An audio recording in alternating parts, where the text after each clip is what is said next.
Bangladesh football আর controversy, এই দুইটা জিনিসটা আমার মনে হয় যে এরা একে অপরের এক্স, কারণ এরা একে অপরকে রাখতেও পারতেছে না, ছাড়তেও পারতেছে না। প্রত্যেকটা ম্যাচ, প্রত্যেকটা টুর্নামেন্টের আগে কেমনে জানি দুইটা জিনিস একে অপরের সাথে ওতপ্রোতভাবে জড়ায় যায়। পৃথিবীর আর কোনো দেশ এরকম আছে কিনা যারা প্রত্যেকটা ম্যাচ, প্রত্যেকটা টুর্নামেন্টে খেলার আগে কন্ট্রোভার্সিতে জড়ায় যায়? বাংলাদেশে এরকম হয় ভাই। যারা কনটেক্সট বুঝতেছেন না, ফিফা প্রথমবারের মতো আসিয়ান যেসব কান্ট্রিগুলো আছে, সাউথ ইস্ট এশিয়ার যেসব দেশগুলো আছে, তাদেরকে নিয়ে একটা টুর্নামেন্ট করতেছে, যার নাম তারা দিছে ফিফা এশিয়ান কাপ 2026। সো খুব স্বাভাবিকভাবে এই টুর্নামেন্টে খেলবে সাউথ ইস্ট এশিয়ার কান্ট্রিগুলো। তবে সাউথ ইস্ট এশিয়ার কান্ট্রি চায়নার বদল সে জায়গাতে ইনভাইটেশন পায় সাউথ এশিয়ার কান্ট্রি পাকিস্তান, আর আরেকটা ইনভাইটেড জায়গাতে সেখানে ইনভাইট করা হয় ইন্ডিয়াকে। সো খুব স্বাভাবিকভাবে এই টুর্নামেন্টটা হবে, সবাই মাথায় রাখছে, এবং ড্রমও হয়ে যায়। তবে লাস্ট মোমেন্টে ইন্ডিয়া ডিসাইড করে তারা ব্রাজিলের সাথে একটা ফ্রেন্ডলি ম্যাচ খেলবে, এবং তাদের কাছে মনে হয়েছে যে ব্রাজিলের সাথে এই ফ্রেন্ডলি ম্যাচটা once in a lifetime moment. So যার কারণে তারা এশিয়ান কাপ থেকে নিজেদের নামটা সরাই ফেলে। সো যে ভ্যাকেন্ট যে স্পেসটা আছে, সেই স্পেসের জন্য ফিফা কনসিডার করে দুইটা টিমকে, এক শ্রীলঙ্কা, দুই বাংলাদেশ। সো বাংলাদেশি যেসব ফুটবল ফেডারেশনের লোকেরা আছে, বাংলাদেশ ফুটবল ফেডারেশনের লোক কিছু কিছু অফিসিয়ালদের মতে বাংলাদেশকে ইনভাইটেশন জানানো হয়েছে, এবং বাংলাদেশ খুব সাদরে এই ইনভাইটেশনগুলো গ্রহণ করছে। সো খুবই সিম্পল, বাংলাদেশ ইন্ডিয়ার জায়গাতে স্থলাভিষিক্ত হবে, বাংলাদেশ নতুন গ্রুপে যাবে, সেখানে তারা 3 ম্যাচ খেলবে, এবং তাদের গ্রুপ স্টেজে মেট যারা হবে তারা হচ্ছে ইন্দোনেশিয়া, মালয়েশিয়া, সিঙ্গাপুর। খুব স্বাভাবিক, কোনো প্রকার কন্ট্রোভার্সি নাই। বাট এই রিপোর্ট বা এই নিউজের কিছুদিন পরেই আমরা অন্য নিউজগুলো শুনতে পাই যে বাংলাদেশের যে নিউলি অ্যাপয়েন্টেড কোচ আছেন আফটার হ্যাভিয়ার ক্যাবরেরা, যাকে আমরা অ্যাপয়েন্ট করছি আমাদের as a national team coach, mister Thomas Dooley, উনি এই টুর্নামেন্ট খেলতে অতটা আগ্রহী না। এবং ওনার এই অনাগ্রহের পিছনে উনি কিছু রিজন দেন, এবং এগুলো কিন্তু আনঅফিসিয়াল নিউজ, কারণ অফিসিয়ালি কিছুই বের হয় নাই। সো আনঅফিসিয়ালি তিনি কয়েকটা রিজন দেন, যার মধ্যে প্রথমটা হচ্ছে বাংলাদেশের এই মুহূর্তে কোনো হার্ড অপোনেন্টের সাথে খেলা উচিত না, কারণ আমরা যদি হার্ড অপোনেন্টের সাথে খেলে হেরে যাই তাহলে আমাদের প্লেয়ারদের কনফিডেন্সে অনেক বড় একটা এফেক্ট ফেলবে, যেটা পরবর্তীতে আমাদের সাফের যে টুর্নামেন্ট আছে সেটাতে এফেক্ট ফেলবে। ওকে। সেকেন্ড, তিনি বললেন যে বাংলাদেশের ফুটবলারদের এখনো প্রস্তুতি কিন্তু 100 নাই, যেটা দিয়ে তিনি এই দলটাকে নিয়ে এশিয়ান কাপে যাবেন। ওকে। আর থার্ড, তিনি বললেন যে বাংলাদেশের ফিফা র্যাঙ্কিংয়ে এটা বিশাল একটা ফারাক ফেলতে পারে পরবর্তীতে, যেটা আমাদেরকে প্রভাব ফেলবে, আমাদের উপর প্রভাব ফেলবে ফিফার ওয়ার্ল্ড কাপ কোয়ালিফিকেশনে। ঠিক আছে। এরপর এটা হয়তো তিনি বলেন নাই, বাট আমরা তার কথার টোনে বুঝতে পারতেছি যে তিনি বাংলাদেশের প্লেয়ারদের কোয়ালিটি নিয়েও একটু ডাউট করতেছেন। সবগুলো কথা কিন্তু আনঅফিসিয়াল কথা, অফিসিয়ালি এসব কিছুই বের হয় নাই। সো আমরা আজকে ট্রাই করবো, এবং আমি আজকে ট্রাই করবো যে ওনার যে 3টা পয়েন্ট স্পেশালি, এবং 4 নাম্বার পয়েন্ট সেটা নিয়েও কথাবার্তা বলবো, যে 3টা পয়েন্ট আছে, এই 3টা পয়েন্ট নিয়ে আমরা মেনলি কথা বলবো যে অ্যাকচুয়ালি ওনার কথার সাথে আমাদের অ্যাগ্রি করা উচিত নাকি না, বাংলাদেশের এশিয়ান কাপে খেলা উচিত নাকি না। সো প্রথম পয়েন্ট, বাংলাদেশের এই মুহূর্তে কোনো প্রকার হার্ড অপোনেন্টের সাথে খেলা উচিত না, কারণ যদি হেরে যায় তাহলে প্লেয়ারদের কনফিডেন্সে একটা অভাব দিবে, এবং পরবর্তীতে সাব চ্যাম্পিয়নশিপে আমাদের সেটা এফেক্ট ফেলবে। ঠিক আছে, সুন্দর কথা, আমি মেনে নিলাম। তবে এই কথাটা ভ্যালিড হইতো যদি হামজা আসার আগে যে টিমটা বাংলাদেশে ছিল সেই টিমটাকে নিয়ে বলা হইতো। বাংলাদেশের এখন স্টার্টিং 11-এ কারা খেলে? হামজা চৌধুরী, সমিত সোম, জায়ান আহমেদ, ফাহমিদুল ইসলাম, এদের মতো প্লেয়ার। এছাড়াও বাংলাদেশে যেসব প্লেয়ার আছে, কাজেম শাহ, শেখ মোরসালিন, জামাল ভুইয়া, রাকিব, মিতুল মার্মা, আপনি যার কথা বলবেন, সাদউদ্দিন, মানে তাজউদ্দিন, যার কথাই বলেন, এরা কিন্তু বাংলাদেশ টিমের হয়ে খেলে।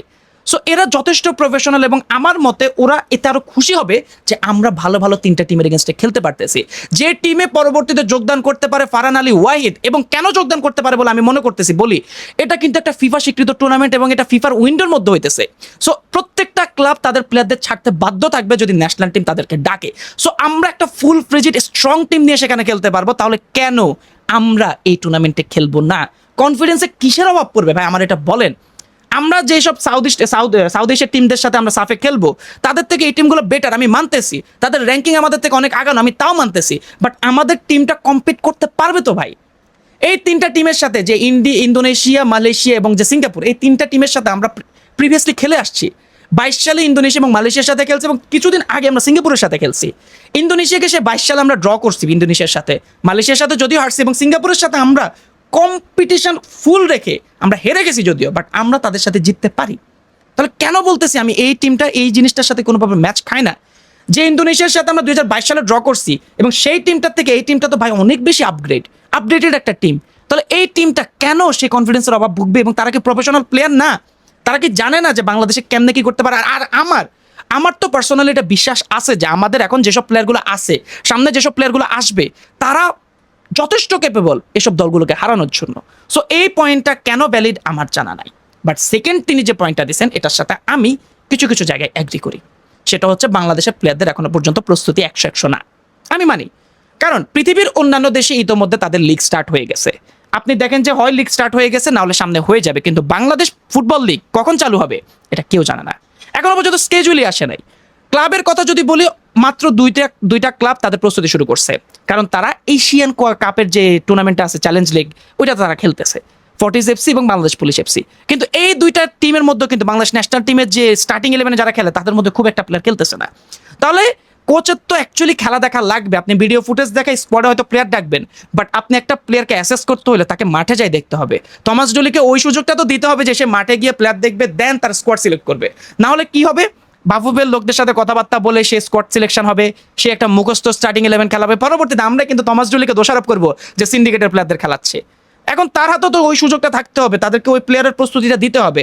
এখন ক্যাম্পে যদি ডাকে তাহলে লিগ হচ্ছে না, লিগ হলে ক্যাম্পে ডাকা যাবে না, তাহলে কেমনে করবে এটা নিয়ে আমার সন্দেহ আছে, ঠিক আছে। বাট আমাদের এখন স্টার্টিং 11-এর বেশিরভাগ প্লেয়ার কিন্তু বাইরের লিগে খেলে। আপনি আমাদের সেন্টার ব্যাক তারিক কাজী অলরেডি ভুটানের লিগে খেলতেছে, আপনি আমাদের মিডফিল্ডার হামজা সমিত এরা কিন্তু বাইরে খেলতেছে। সমিত সোম কিন্তু এই রিসেন্টলি নিউ ইয়র্ক কসমোসে তিনি সাইন্ড হয়েছেন, সো ওনারও ট্রেনিং চালু হয়ে যাবে। এছাড়া ফারহান আলী ওয়াহিদ খেলতেছে, আমাদের জায়ান আহমেদ উনি অ্যাকচুয়ালি কোথায় খেলতেছে আমার অ্যাকচুয়ালি জানা নেই, ফাহমিদুল কালবিয়া কালচিতে হয়তো খেলতেছে, মানে ওদের তো ট্রেনিং তো চলতেছে। তাহলে আমার মনে হয় না যে এটা প্রবলেম হবে, বাট খুব একটা প্রবলেমে পড়ার মতো জিনিস।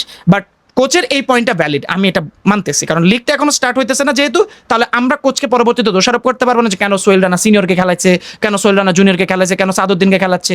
এসব নিয়ে কিন্তু আমরা পরে কথা বলতে পারবো না। এটা কিন্তু কোচকে আমরা ওই ভ্যালিড পয়েন্টটা দিতে হবে। এবং 3 নম্বর পয়েন্ট, ফিফা র্যাঙ্কিং। এটার সাথেও আমি কিছুটা এগ্রি করি, আবার আমি কিছুটা ডিসএগ্রি করি। সো কোচের মতে এখন আমাদের খেলা উচিত না, কারণ আমরা 118 নম্বরের ইন্দোনেশিয়ার সাথে জিততে পারবো না, 136 নম্বর আমি যদি ভুল না করি মালয়েশিয়ার সাথে জিততে পারবো না, 150 কি 51 আমি র্যাঙ্কিংটা ঠিক মনে নেই, শুধু ইন্দোনেশিয়াটা মনে আছে, সিঙ্গাপুরের সাথে জিততে পারবো না। সো এদের সাথে যদি আমরা হেরে যাই তাহলে আমাদের র্যাঙ্কিং পিছিয়ে যাবে, পরবর্তীতে আমরা হার্ড অপোনেন্টের সাথে খেলবো, ঠিক আছে। এখন এই হার্ড অপোনেন্টটা তো এদের থেকেও হার্ড হবে না, খুব স্বাভাবিক তো, এদের থেকেও হার্ড হওয়ার কথা না। তাহলে এদেরকে যদি আমরা হারাইতে না পারি তাহলে ওদেরকে কেমনে হারাবো? এবং ওনার কথাটা ঠিক আছে যে বাংলাদেশ যদি এখন পিছিয়ে যায় তাহলে হার্ড অপোনেন্টের সাথে পড়বে, এবং সেখানে যদি হেরে যায় তাহলে পরবর্তী 2 বছর ফিফার কোনো ম্যাচ আমরা খেলতে পারবো না, যে ফিফার অফিসিয়াল টুর্নামেন্টের কোনো ম্যাচ আমরা খেলতে পারবো না। খুব স্বাভাবিক জিনিস, আমি মানলাম। বাট এখনকার এই টিমগুলোকে হারানোর যদি আমরা রিস্ক না নিই তাহলে ওই রিস্কটা আমরা কীভাবে নিব? এবং এক সাব জিতে আমরা কি সব করে ফেলতে পারবো? আপনার কি মনে হয় এক সাব জিতলে কি বাংলাদেশের ফুটবলটা উতাল পাতাল হয়ে যাবে? হবে, হবে। ওনার কথাও ঠিক আছে, ওনার কনসেন্টটা ঠিক আছে, উনি কেন সবগুলো পয়েন্টগুলো দিচ্ছেন সেটা আমার জানার, আমি জানি, বুঝতেছি আমরা যে তিনিও তার চাকরি বাঁচাতেই চাচ্ছেন। তিনি চাচ্ছেন না যে শুরুতে তিনি কোনো হার্ড অপোনেন্টের সাথে খেলে তার টিমটা হারুক। তার টিম হারলে বাংলাদেশের যে একটা মাস অডিয়েন্স আছে যারা ইউরোপিয়ান ফুটবল ফলো করে, যারা এখন রিসেন্টলি বাংলাদেশ ফুটবলের সাথে আস্তে আস্তে অ্যাট্রাক্ট হচ্ছে, তারা এই জিনিসটা থেকে মুখ ফিরাই নেবে এবং ফুটবলের যে নবজাগরণ হয়েছে এটা তো একটা এফেক্ট ফেলবে। তার কথা ভ্যালিড, বাট আমার কথা হইলো এই ভয় ডর নিয়ে আর কতকাল ফুটবল? এই ভয় ডর নিয়ে আর কতকাল ফুটবল? এখন আপনার কাছে রিসোর্সেসের তো অভাব নাই। আপনি আগে আমি যদি বলতাম যে এটা 2022 সালের দল, তাহলে আমি মানতাম যে এই টিমে আমার কোনো কোয়ালিটি হয়তো এখনকার তুলনায় নাই। তাহলে এখন যে একটু আছে এটা তো কোয়ালিটি বিশাল অবস্থানে আছে। আমরা এখন সাউথ এশিয়ার বেস্ট টিম, আমাদের স্কোয়াড অনুসারে আমরাই তো বেস্ট টিম।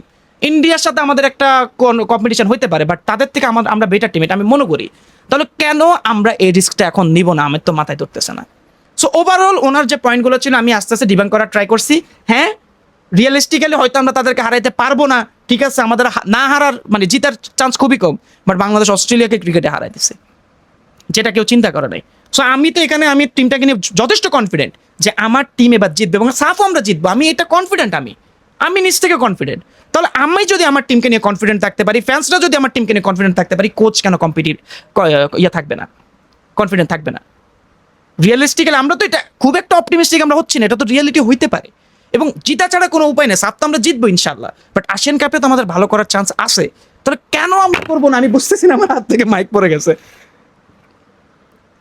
আমার মতে বাংলাদেশ এই টুর্নামেন্ট খেলা উচিত। আমি রিয়েলিস্টিক্যালি কথাগুলো বলছি, আপনারা আমার কথা বলতে থাকলে প্লিজ আমাকে জানান। আমি অনেকদিন ধরে বাংলাদেশ ফুটবল নিয়ে কাজ কারবার করতেছি, হয়তো খুব মাস লেভেলে কাজ করতেছি না, বাট আমি ওয়ান অফ দ্য ক্রিয়েটর যারা হচ্ছে শুরুর দিক থেকে বাংলাদেশ ফুটবল নিয়ে কাজ কারবার করতেছে।